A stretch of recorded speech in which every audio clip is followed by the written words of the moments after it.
here, and I believe Charles Wilson is going to come on for us to talk with us about this. The National Chairman of the National Association of Black Law Enforcement Officers. Lieutenant, I appreciate your coming in today, sir. Thank you. So, welcome to the studio. This is where the magic happens. You've got the installation of officers tomorrow, sent the release out, talking about this organization, the new, Rhode Island Guardians Association. Talk to us how we got here. Well, the Rhode Island Guardians Association is the local chapter of the National Association of Black Law Enforcement Officers. Excuse me.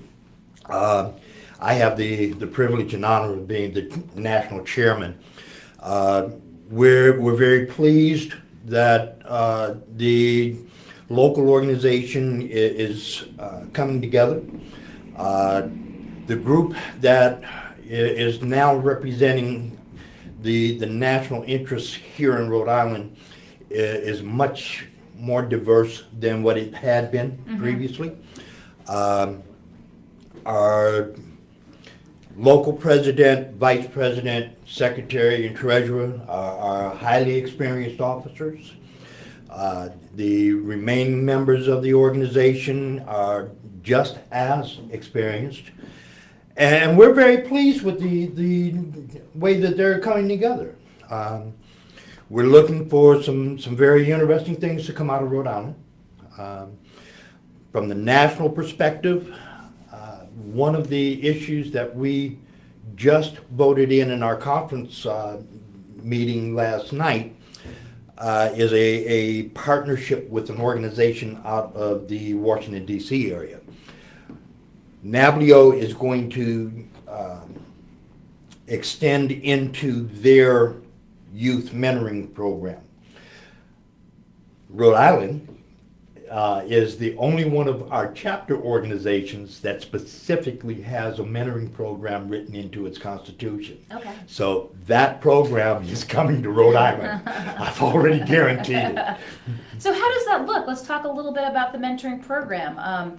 Who can participate? What does the program look like? It's a program that will seek to encourage young men and women of color to become interested in a law enforcement professional career. I think you and I have talked about this previously. Numerous times. We know that there is a serious lack of diversity in law enforcement, both in Rhode Island and nationally. So the program that we are looking to bring under the national umbrella is one that will focus specifically on bringing that group of people into the profession. As you know, I retired last year. I need to be replaced by somebody who looks like me, thinks like me, talks like me. NABLEO is essentially an organization that firmly believes in community policing. We firmly believe in the concepts of remembering who we are, where we came from, and why we do what we do. So how important is this getting to the youth to explain to them what it means to be in the profession? Because we've often talked about lack of diversity, especially at the higher levels in some of the police departments here in the state. Yes. How important is this to be able, again, to get the youth so that they are able to rise through the ranks? I'm going to tell you, it's critical. It's a critical issue. From the studies that we've conducted, we know that just within the state of Rhode Island, Black and Latino officers make up less than 5% of the command grade positions, or actually I should say supervisory grade positions. That means sergeant up. There's only one black police chief in the state. As a lieutenant at one of the college police departments prior to my retirement, I was one of the 8 highest ranked black law enforcement officers in the state of Rhode Island. It's starting to change. The state police now has, I believe, 2 black captains. I believe there's a black lieutenant there. we're seeing some advances in the numbers of minority officers being hired throughout the state. We're having a much better relationship with the chiefs in regards to what they're doing in their recruiting programs. We've done several training sessions for everyone. Just basically, this is what you need to be doing to try to recruit more people of color.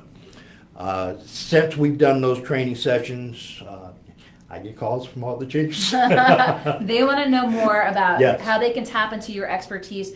What do you see from the community? Is there an appetite for youth of color to get involved in law enforcement? Or are there issues concerning law enforcement as a field in general that they might have questions about? It's hard. Yeah. It's hard for them.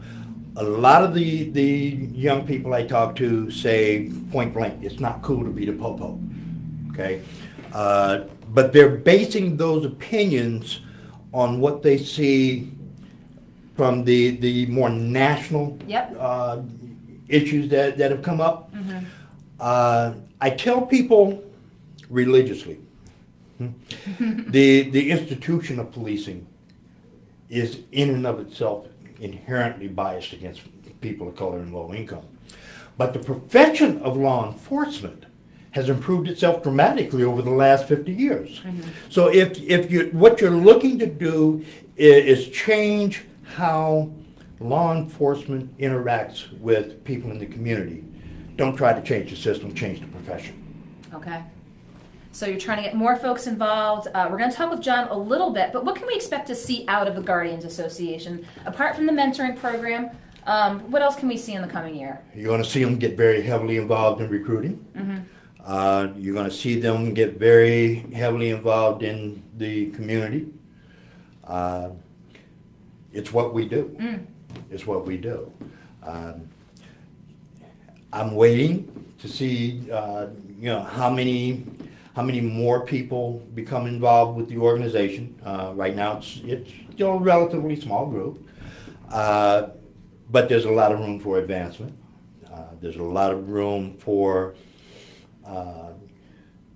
working with people to enhance and improve the relationships between police and community. And, if you talk about, the upper echelons of trying to get more diversity in there, and, some people make the argument, well, there just aren't the numbers to pull from. Is that a valid argument? What can the state be doing better?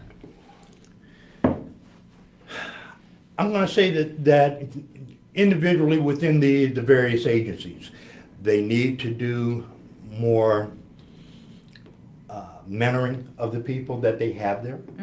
They need to look more closely at how they promote, who they promote, how they retain people, because we know that those are part of the issues. It's how you recruit, who you hire, how you promote, what you promote to, and how you retain people. And so retention is a big part of it. Yes.